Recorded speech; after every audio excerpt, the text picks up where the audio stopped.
Informacija apie Šiaulių mieste vykstančius renginius.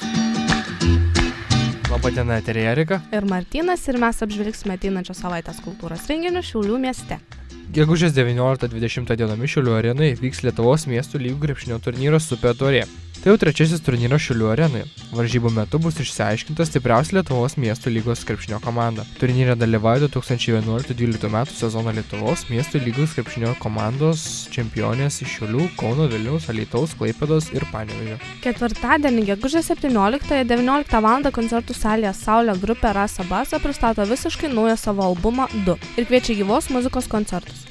Naujojo albumo 2 dainos bus kiek greitesnės už ankstesnės, koncertuose ir patiems smagiau groti, kai yra greitesnių kūrinių, tikimės jūs įvertins klausytojai. Laukiame artėjančių koncertų ir jiems ruošiame, sakė grupės prodiuseris ir gitaristas. Šeštadienį, gegužės 19 dieną, nuo 12 val. Visoje Lietuvoje vyks gatvės muzikos diena. Šiemet gatvės muzikos diena šiek tiek vėliau neįprastai.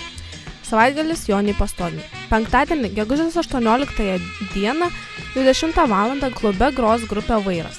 Tai lietuvaičiams jau daug metų puikiai žinoma grupė, kuri savo originaliomis dainomis ir atlikimo nuotaiką užkrečia visus klausytojus. Vakarėlyje skambės autorinės dainos, lietuviški ir pasaulio muzikos šlageriai. Nuo šeštadienį, gegužės 19-20 val. Groja grupė Tekila.